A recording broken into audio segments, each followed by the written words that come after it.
Thank you for joining us wherever you are. This podcast episode is brought to you by the Old Ways Actual Play team. This actual play uses the 7th edition Call of Cthulhu tabletop role-playing game rules by Chaos. This actual play is performed by adults and in an adult setting. While we try very hard to stick to language for all ages, listeners should know that this podcast may include mature themes. All content, including names, places, events, companies, and etc., that may bear resemblance to entities living or dead, is strictly coincidental. My name is Michael Diamond, and for tonight's game, I will be your keeper.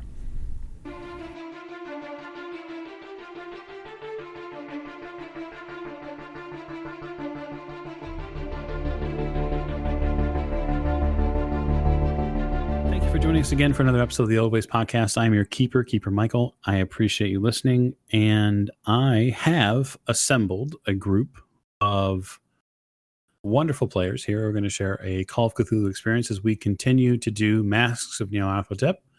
The campaign we've run in, the characters have recently left the shores of New York, and they have boarded the Aquitania and are sailing to England.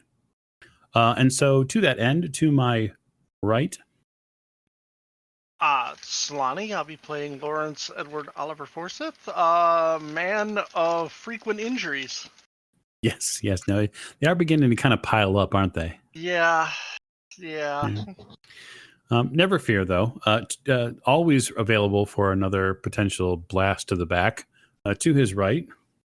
I'm Morgan. I play Lillian Lane, and I have no idea what you're talking about with the shot to the back.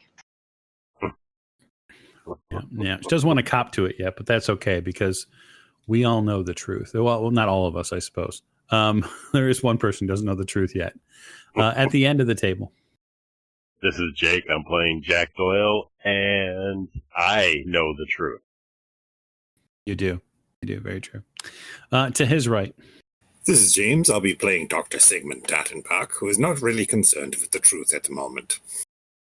No, you were most recently, last episode, having a wonderful, pleasant conversation with someone you'd met aboard the ship, a Gwendolyn Ann Foster. Yes, she's quite delightful. Brown chicken, brown cow. Now, Miss Lane, there'll be time enough for that in a little bit. The doctor is a much more formal and gentlemanly sort of person. But really, we need to get to our last, but most certainly not least, which is Tiffany, and I play Maeve O'Shea, and this socializing thing, it ain't it. Yeah, no, it's you're very focused. It's not that you can't socialize; it's just that you're focused on really anything except socializing. So we will lift the curtain tonight on the R.M.S Aquitania, just moments after we left the last show, which is evening has fallen. The investigators have returned to their staterooms, and they are lying down in bed and allowing the security and safety of the ship to shelter them off to sleep. And it isn't too much longer after your eyes fall closed, Miss O'Shea, that you wake without knowing where you are. You look around and you're not certain what this place is or how you arrived here. The ground underneath your feet is dry earth, reddish in color. It's very airy, and the dust itself that it kicks up as you move about, just trying to get your balance, irritates your eyes and your throat. You see above you a sun is setting, and moments after you catch sight of the sun, it plunges almost cartoonishly fast into the horizon, plunging the world into a starry nightfall. Around you, there is nothing alive. Everything is desolate. Grays and whites and different shades of crimson seem to pock the earth and the dust and the stones. In the distance, you see a long, high wall blocking a simple path that's been cut into the earth. And behind it, some sort of tower. If it wasn't for the landscape that didn't fit, you could swear that that tower is almost a lighthouse. Or perhaps a ancient watchtower still in use. You feel alone. You feel the depth of your solitary place in this world. And without understanding what to do or where to go next, your feet inexorably begin to walk towards the wall. And with each footfall, you bring yourself closer and closer to this high wall. At its face, you see that the wall appears to have been made and laid from heavy, dense blocks of stone. And even the mortar is pitted and caked with this red clay dust that swarms in the air. Without knowing why, you find yourself approaching the wall and grabbing onto the highest brick that your fingers can grasp, and you dig in and pull yourself brick by brick up until you reach the apex of the wall. And as you lift your leg over to continue your progress, you see that on the other side of this wall there is an open graveyard of skeletal horses, of all shapes and sizes, discolored and fetid. Some are simply piles of bones. But beyond that unfortunate scene, you see that the watchtower still stands, still not yet too far away. And you sink down into the corpses and the bones and begin to wade your way through them until you find your way again through flesh and sinew, reaching the stairway that leads at the base to this tower. The tower itself seemingly has been destroyed. It is broken in several places. It almost feels as if it's been flipped upside down. You can see that several panes of glass which once adorned these tower windows have been shattered, and the broken glass seems to be strewn about at the base of this tower. These cracks and breaks in the tower have exposed a broken stone staircase that leads up to the top, and something waits for you at that broken stairway. I'm going to slowly walk up the stairs. It's interesting because the stairs don't seem to be fitted the right way. It's almost as if they've been inverted. But you pick your way up the inside pathway of these stairs. And after going around the interior part of the tower, you finally make a few revolutions until you get to what must be a landing, even though it is broken and blackened by something. You see that there is a collection of this black soot, almost as if someone had a campfire here long ago.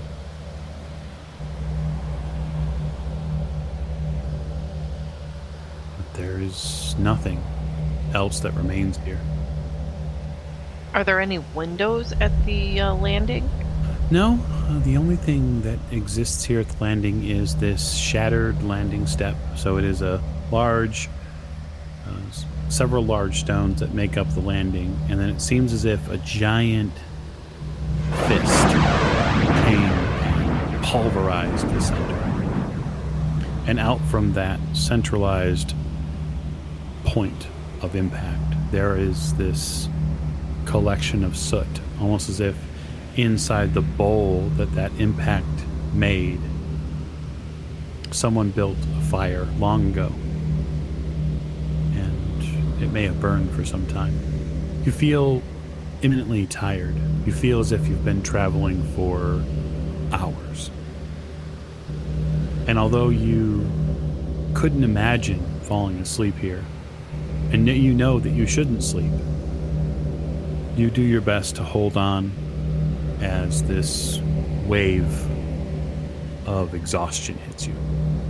Are there more stairs up, or no, it just ends there? It seems to end there. You've gone up what you would imagine is about 3 or 4 flights of these internal steps. Well, then I will sit down for a little bit and hope that I feel better in a little bit. You sit down in this eerie graveyard-like silence. You can see from the crack in this tower. You can see back out into the graveyard of horses. And through the dust and mist that exists out in that graveyard, you hear a sound that pricks your memory. It's a sound, strange pitch. It almost reminds you of... you get a flash of your mother's face for a moment. And there seems to be in your memory there a sound that matches her face. Not a voice, but a rattle. Is it like the sound I heard when I went to visit her this last time? Yes, that must be it. It's coming from outside the tower. Then I will make my way back down and out the tower. You make your way out the tower. You stand on the landing there at the base of the tower amongst the broken and shattered glass. You look to your right, and in the distance you see a massive stretch of mountains, wrapped in all manners of grays and blacks. It's almost as if there's a silhouette of a mountain. Not really a mountain per se, but just the image of one. And the sound seems to continue to come. And as it rides up over the tower and your head, you see this wide plume of darkness pass over and towards this mountain. The darkness forms into a strange humanoid shape with a massive body and multiple limbs, and something that seems to protrude from the top of its head. It's not so much a head as it is a stump, but yet on this stump something terrifying grows.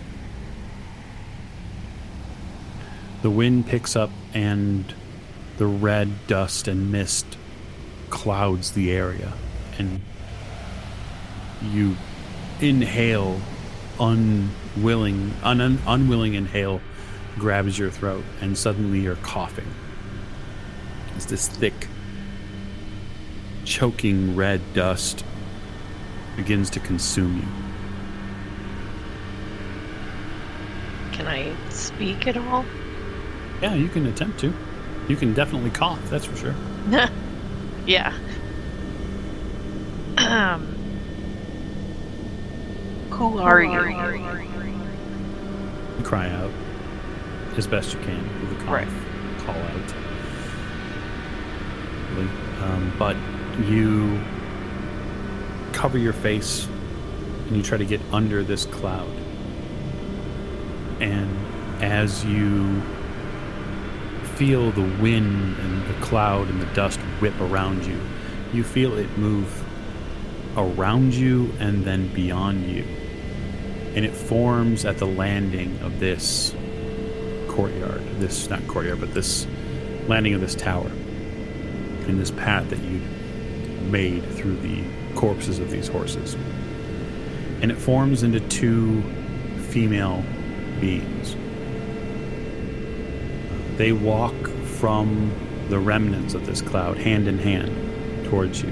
The one on the left cloaked in a thick black robe adorned with stars plucked from this midnight sky above your head. The other is cast in a collection of yellow silken fabric which clings to ample hips and curves on her body. The two women both kneel down and greet you as if they know you.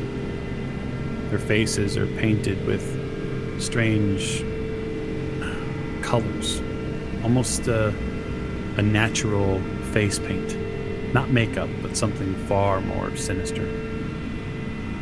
And while you've never met them before, you've never seen them, they feel very familiar to you.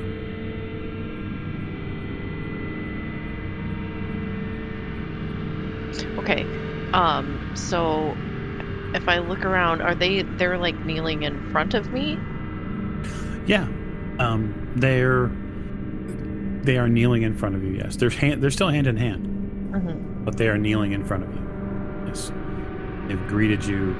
They greet you hand in hand. They kneel, and it's almost as if they're waiting. They're still looking at you, even though they're kneeling. Mm-hmm. And they're seem to be waiting for some sort of response from you. Oh, wait. Who are you? What is this? You form these questions. As they come out, the words seem to tumble out in a completely different tongue. It's not even one that you recognize. Although the words mean what you mean them to mean in your mind, they don't sound the same. The woman in the black robe greets you again. She seems to extend her hand up, and she turns back to the graveyard of these horses. And she lets go of her compatriot's hand and then reaches in with both hands to one of the horses. She seems to dive in with both hands to its still juicy body. And she removes something, some bundle of something. It's almost a bloody flesh or muscle. And you can tell that her arm's still coated with this blood from the horse. She turns back to you and she shows you what's in her hands. What is in her hands? It's a baby boy. A young, still in afterbirth child. Okay. And you wake up. Awesome. It is, by clock, about 2 a.m. Okay. Well, I am definitely not going back to sleep after that. I'm going to immediately write down that in, like, I would assume my father's journal is like only half full, so I will record it after his writing. Yeah, the imagery is very fresh in your mind, and it's very clear. At least the sharper points of it are. The tower, the clouds, the broken glass. One of the sensations you have as you're writing it down is the feeling of broken glass on your feet. And you can still see at the end of your writing this woman draped in black trying to hand you a child. Yeah, not okay. And I'll get some water too while I'm up. Yeah, probably a sound plan. But since you're up, you get the sense that the ship has definitely quieted from its more raucous and entertaining situations. There's no band playing, there's no music playing. The bar seems to be, down the hall anyway, seems to be relatively quiet. And just the roll of the boat, or the ship as it were, and the sea. That's what's there for you. Yeah, I'll after I'm done writing and I get a drink, I'll get dressed for the day and I'll just head out to the observation deck. Okay. It's still very early, but obviously you're more than welcome as a first-class passenger to head out to the deck as whenever you'd like. You head out in the early morning to the deck far earlier than anybody else. It's really just you and looking around, maybe a member of the crew who's doing rounds. Figured. You have some time on the deck. What would you be doing on the deck? Just pretty much just hanging out and thinking how all these things, how the things connect, if they do, and trying to not be really disturbed. Okay. So you could use, potentially anyways, you could use psychology to analyze a dream.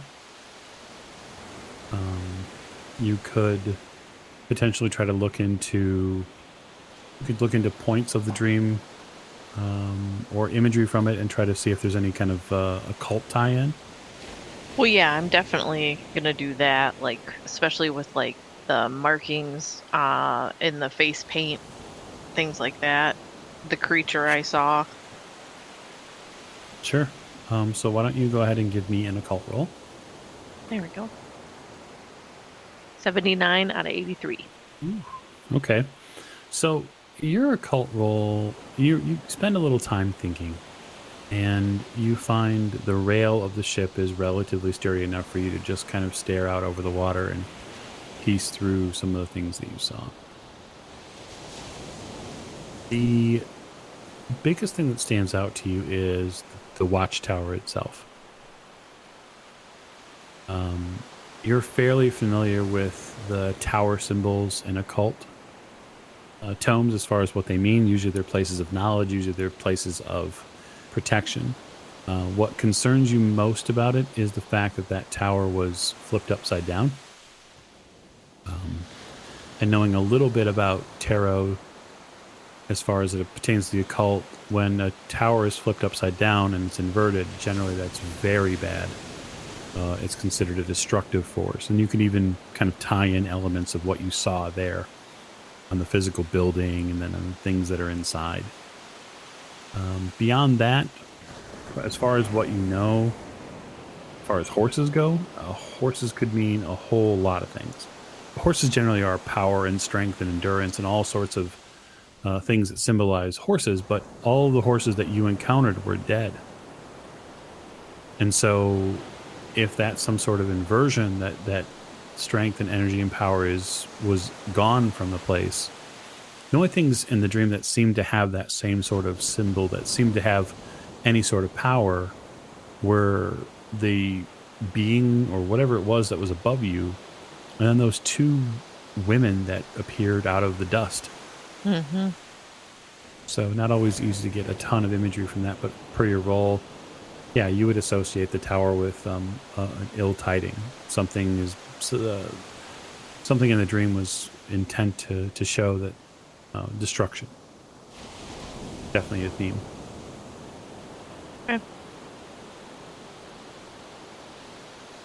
Now, if you want, you can make one other roll. What's that? You could make a Cthulhu Mythos roll. Ooh, yeah. Nope. 63 out of 20. Okay. Yeah, nothing else in the dream really matches up with anything so far that you've read. But maybe it would help if you wrote the dream down and used it just to refer back to. I mean, your dad's journal is there, so it's available for you.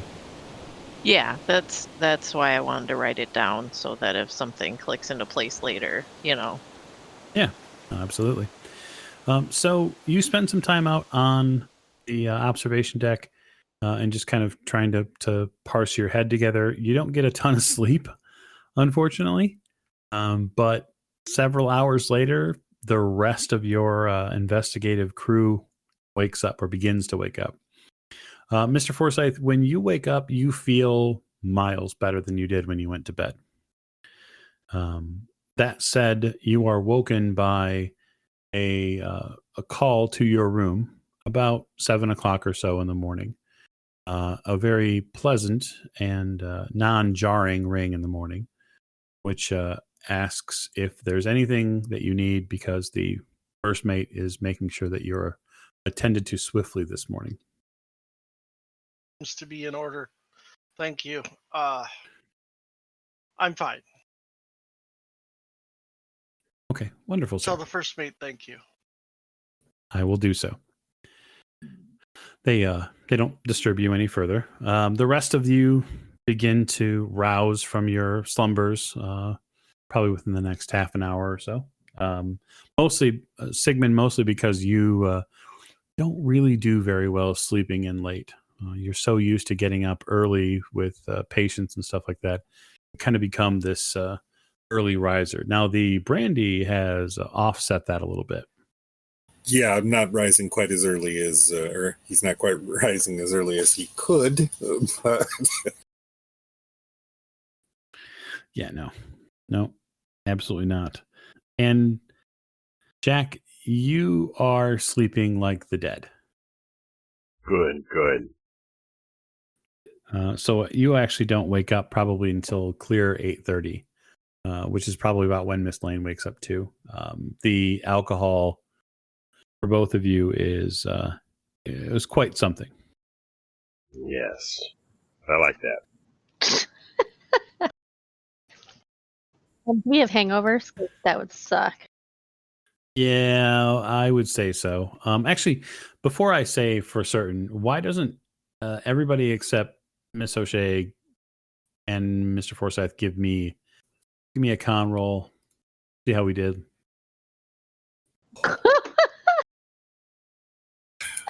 That's critical amazing. failure. Yeah, that is a big hundo, sir. 100. Yep, you rolled as high as you could. Congratulations, good job. You're really hungover. I get a 17 out of 60. I see that. Hard success. So, Miss Lane, you do your best to kind of keep things together. Seems Jack is also in order with a hard success. So the two of you not only did your own portion and somebody else's portion of drinking last night. You can definitely hold your liquor. Sigmund.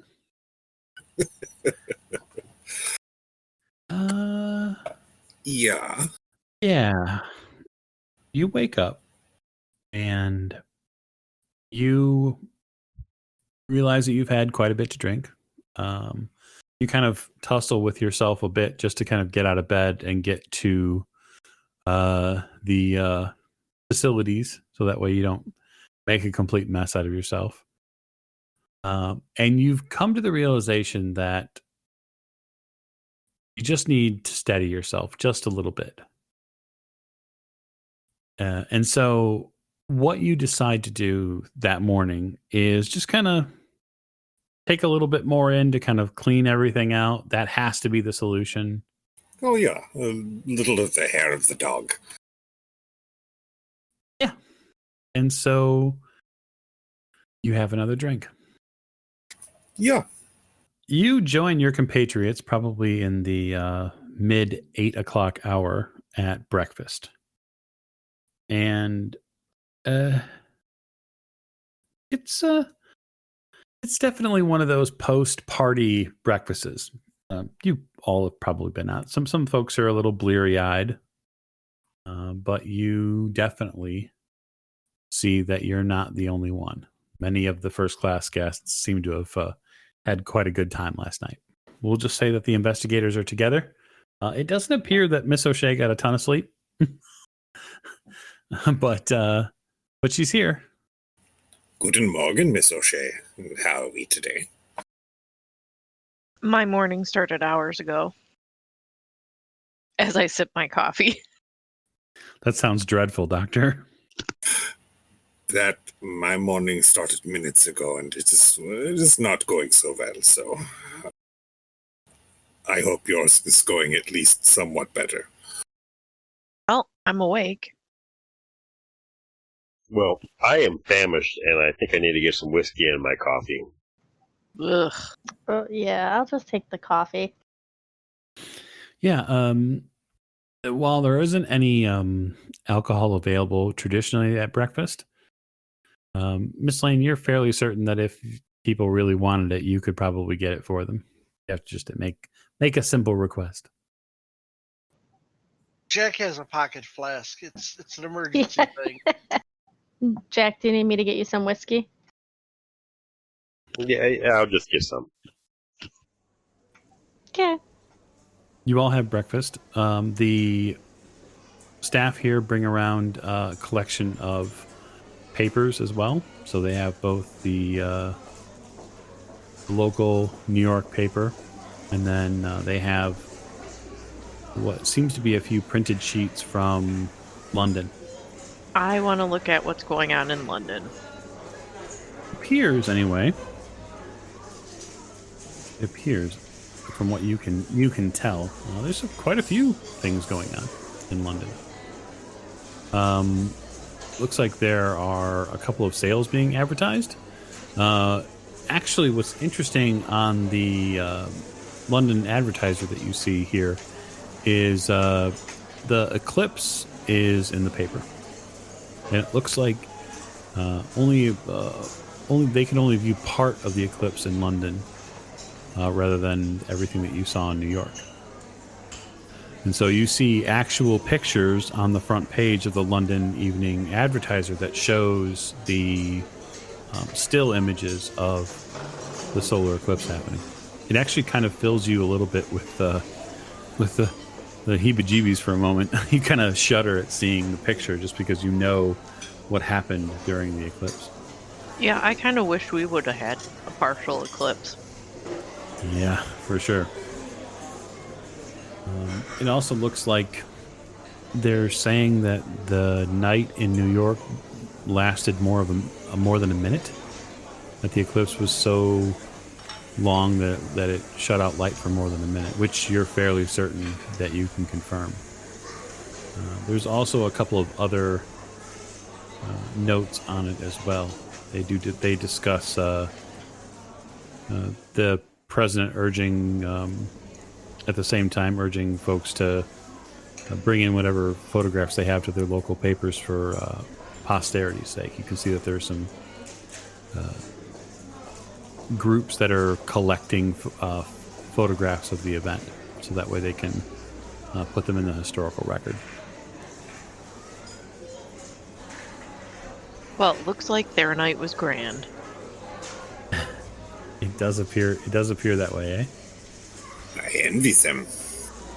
They bring around some food, so you get regular breakfast fare as far as the ship is concerned, mostly toast. There is some sausage links and bacon.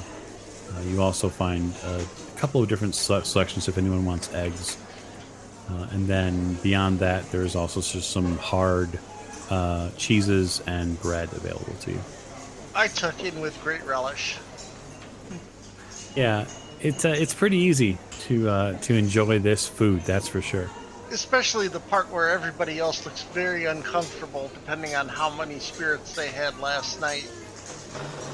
Yeah, you are kind of sitting in the catbird seat in that regard. I'm eating just fine. The staff come over and ask if there's anything they can get you, Miss Lane. I think we are doing fine. Does anybody need anything? Good, thank you. Do you have mimosas on this cruise? The staff member looks a little quizzically at you. I'm sorry, sir. Do we have what? Champagne and orange juice. I could get you both. Yes. I had one once in Paris. It was amazing. I would love one again, please. Yes, let me see if one of the bartenders here knows how to make one. She shuffles off for a few moments.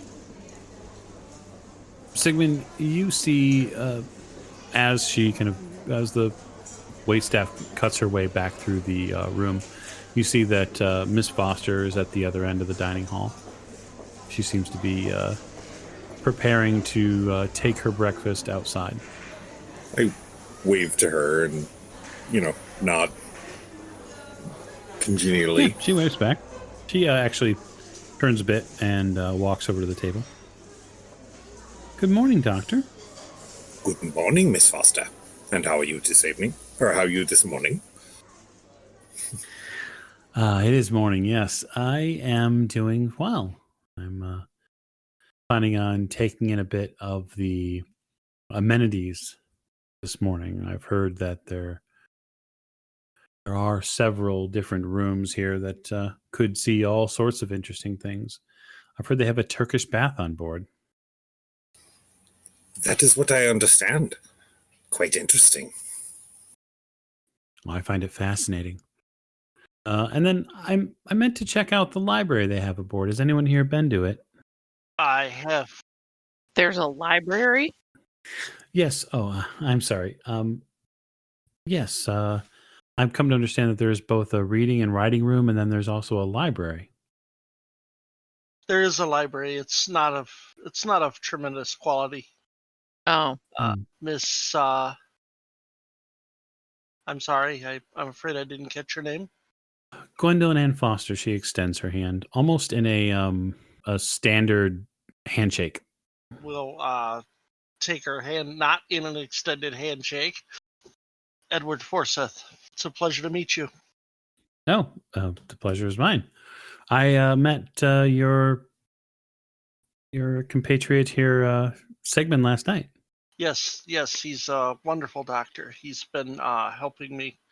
I sustained a injury while I was in New York. He's been watching over me. He's a good man. Wonderful. Well, you are good to help him convalesce. Well, I do what I can. And you, sir, she points at you, Jack. Yes, ma'am. Sigmund, perhaps you could introduce me to your other friends. This is Jack Doyle, the investigative genius. Genius. Would you prefer I come up with some other title, Jack? Yes. Hey, Jack, do me a favor. Roll spot hidden. All right. If you can find it. You're so funny. Well, of course it's hard to find. It says hidden right in the title. Right, exactly. Just from the short interaction here, your PI senses are buzzing all of a sudden. You are fairly certain that the doctor is not entirely sober this morning. Well, good for him. It was wonderful to see you again this morning. Hopefully you and the rest of your friends are getting along swimmingly. Perhaps I will see you around the ship later, Miss Foster. Oh, I can only hope so. She turns and gives you a polite nod goodbye and kind of moves back the way she came towards the doors which lead out to the deck. I stand from my seat until she leaves. Then I sit back down. I see you've been busy making friends, Doctor. Well, I cannot stay in my bunk room the entire time. The staff member comes back with a bottle of champagne and a carafe of orange juice. Ah, wunderbar, wunderbar. Now you will be seeing an invention that will change your life. The staff member actually seems relatively interested in what you're doing. So she stands by you. Yep, I pour halvesies and pour halvesies into a champagne flute and down one. Mix the second one and offer it to the lady who brought it over. Oh no, I'm not allowed to drink while I'm at work, sir. But I appreciate it. I could take it back to the bartender if you'd like. That would be wonderful. Would anyone else care for what did you call it? A mimosa? Absolutely. She pours you one. Doctor, Yeah. so, how's it going this morning? Actually, I'm having fairly wonderful day so far. I've spoken to a pretty lady, and it's a good day so far. I think that's wonderful. Are you everything else okay? As best as can be considered, considering the surroundings we are in. That's true. We are out in the middle of nowhere.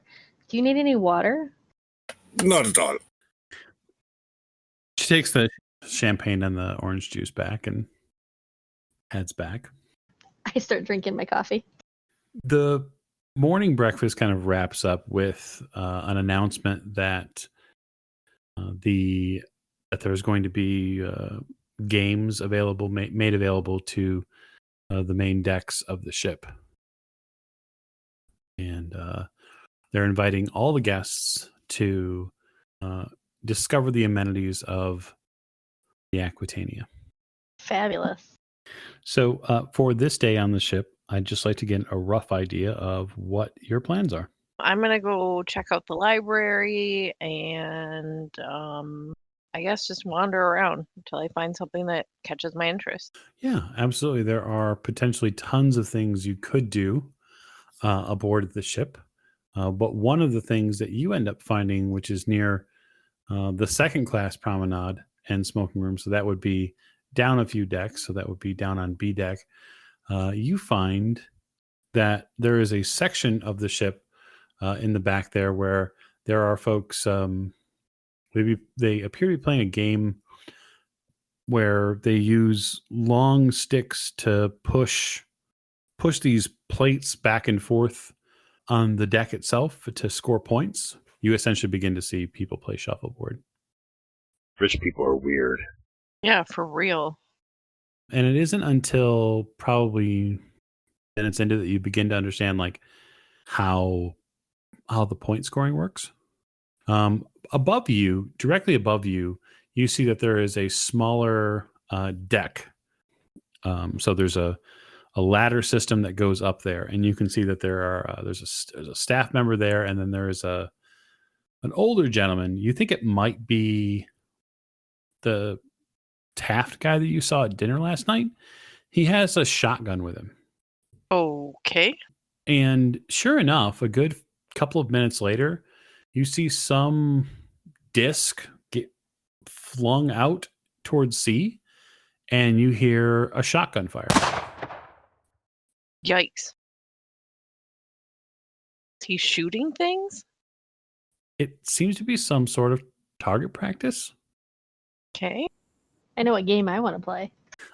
This eventually gets the attention of a couple of different people on this portion of the ship, including you, Jack. Repeated shotgun blasts. That definitely sounds like something you would enjoy, Jack, and Miss Lane. That is true. They encourage everyone really to step up and give it a try. They said that they're going to do it for an hour or an hour and a half, and you're more than willing to step right up and see how many you can get in a row. Well, then why not? Yeah, go ahead. Give me a rifle shotgun roll and see if you can hit one. Well, there you go. So Jack steps up to the plate and he fires at a couple in a row and seems to connect pretty well. It's not too awful hard to lead the target a little bit. The toughest part on the second one is the change in the wind. So you have to adjust on the fly. Yeah, they probably have more wind out here than I'm used to. Do me a favor if you can while you're up there and make me a spot hidden roll. Jack, while you're up there reloading the shotgun, actually, wait, scratch that. You wouldn't reload the shotgun. As you're firing the shotgun and then passing it off to the ship's assistant who will reload it for you. You at one point kind of hold the railing nearby just to kind of keep your balance.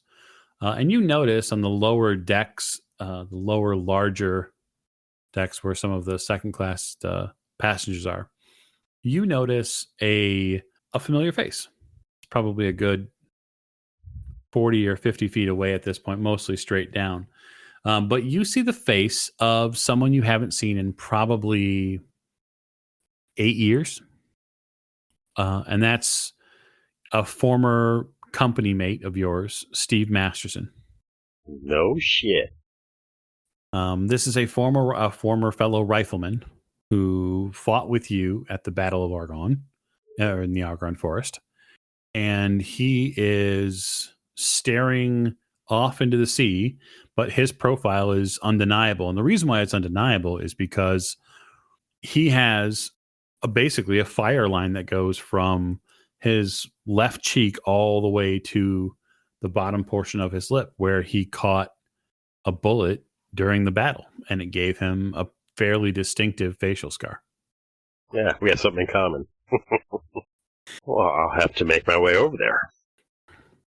So who are you passing the gun off to? Is it going to be Miss Lane? Oh, yeah. Here you go, Miss Lane. I know that you're all about this. Fantastic.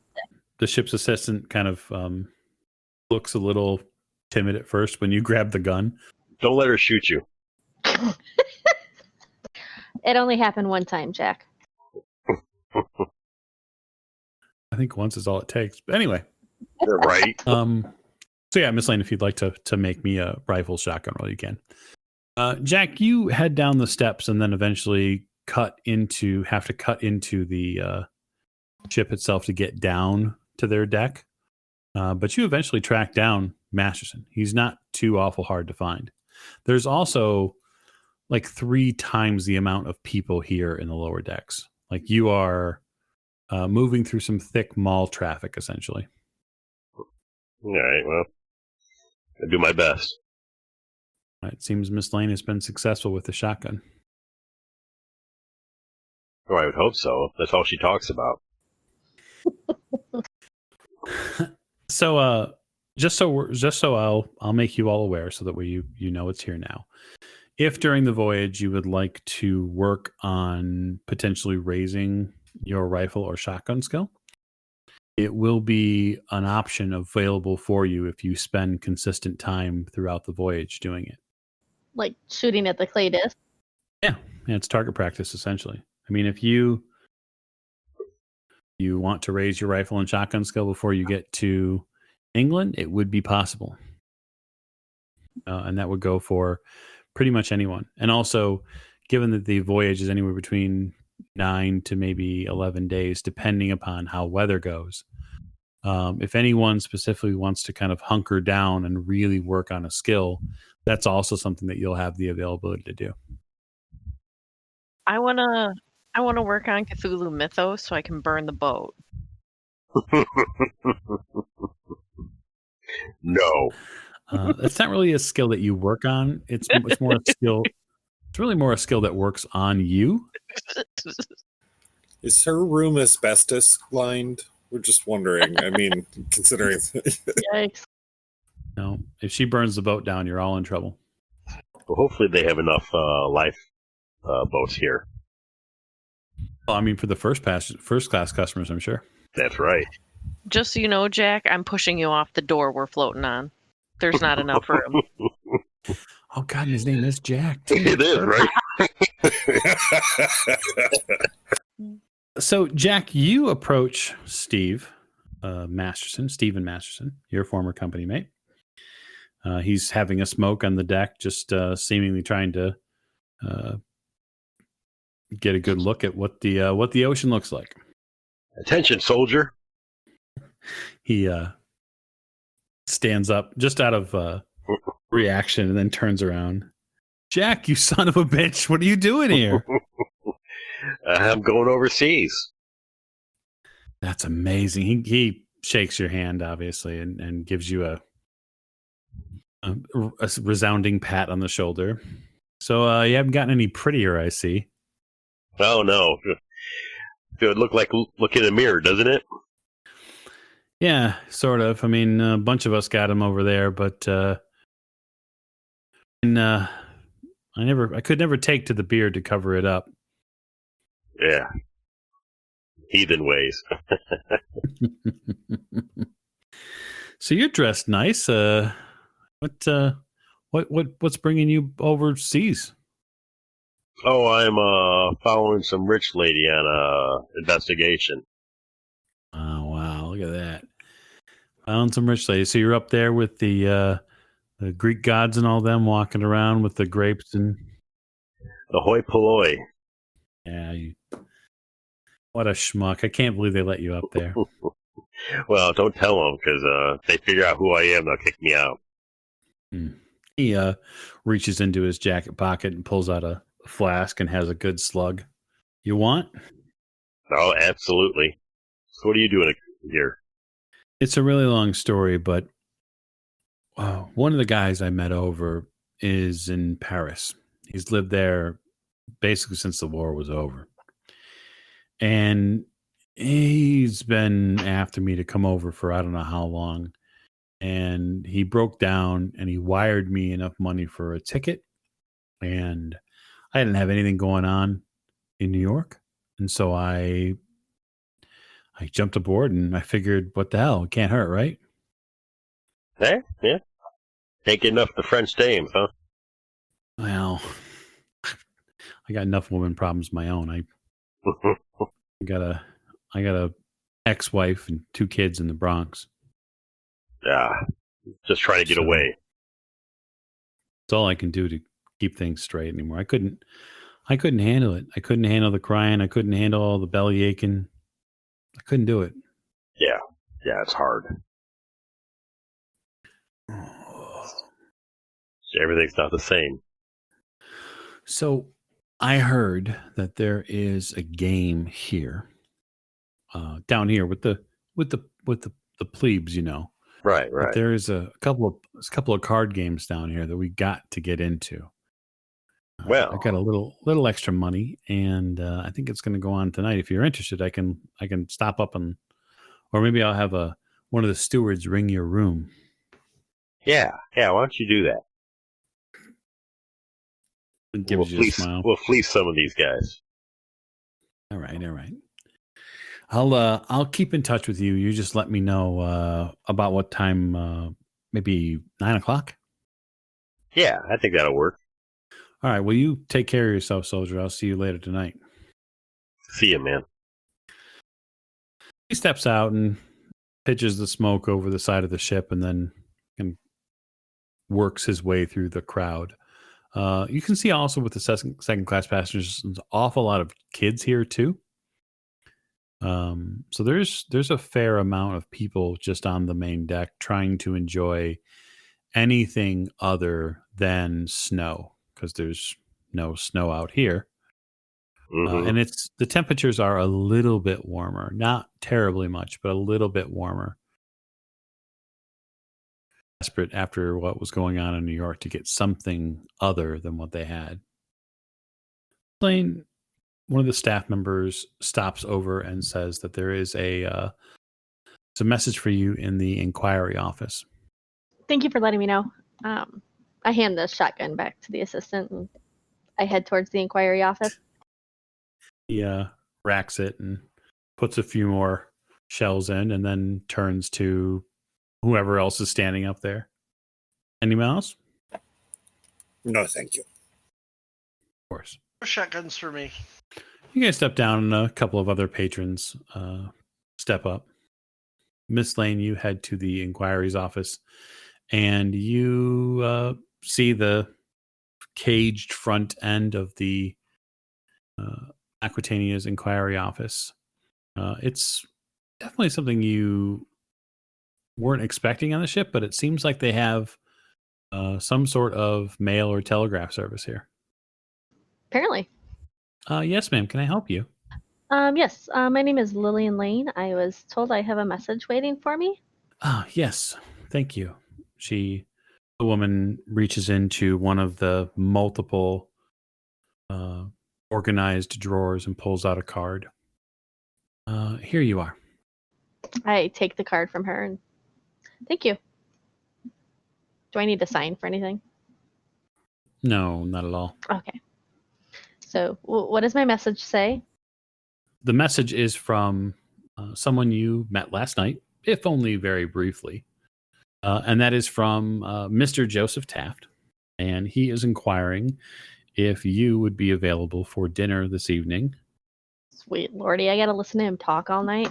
I wouldn't force you to, but he is the nephew of a former president. I understand. It's not like I'd say no, but I'm just saying. Oh, you could absolutely say no, but I'm an equal opportunity talker. So I go back up to the inquiry off to the window at the inquiry, and I ask her if I can send a message back to Mr. Taft.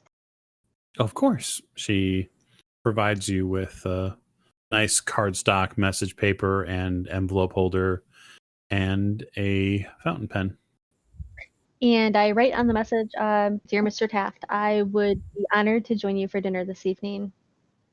Sincerely, Ms. Lillian Lane.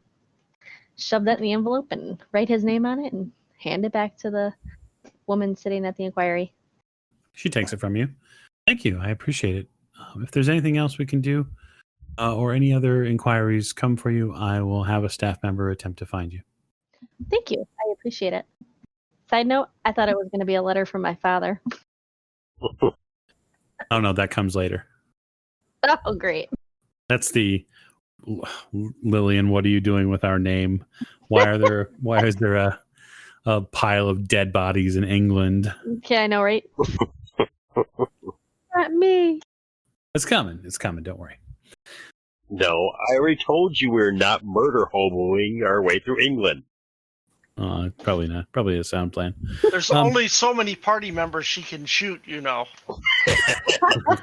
Hey, 1 down, 3 to go. Given that you're in recovery mode, Mr. Forsyth, why don't you add in another hit point if you're planning on taking it relatively easy today, and then give me an idea of how you'll spend the balance of the day aboard the ship. Game day. So, of course, someone will be playing, of course, the civilized sports.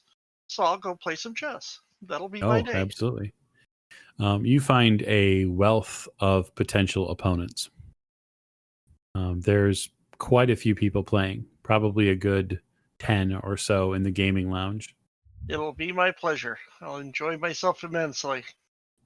Yeah, it almost kind of feels like the old Owl Club. It feels like you're getting back to more civilized games rather than these crazy things that you've been doing previously. Chasing things in sewers and... Right. Miss O'Shea, are you spending the balance of your day reading? No, I'll attempt to be social, I suppose, which will consist of me wandering around lost. Because I'm sure once I look in the library, they're not going to have anything that I want to look at. You can absolutely stop into the library and see what they have. It's, at most, it's maybe 4 bookshelves. It's all very general topics. You see a lot of topics on both of the Americas and then England. You do find inside in that library, you see a book that says England or London in 7 days. It's got a green cover to it. There's a big 7 on the front of it. Okay, I'll look at that, I suppose. It's a relatively thin volume, but it seems to be relatively recent in printing. Just the inside capture seems it says that it was published in 1923, so relatively recently. And it looks like it's a kind of narrated storyboard view of different sections of the city of this person visiting family while they went to London, and they kind of wrote their day-to-day life. There's even maps in here, detailed printed maps as far as part of the city and where they were at. It's relatively informative. Okay. Neat.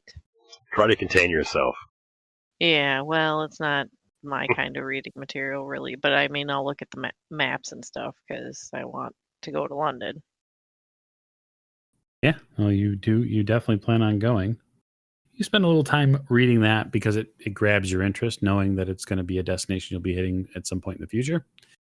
It does offer you a way to, in the library then, to both be kind of social and kind of doing the thing that you love doing, which is reading, because the library is a place that a few people come in and out of. So you're able to say your pleasantries, but not create anything more than a single serving friend. Cool. Doctor, how are you spending the balance of your day?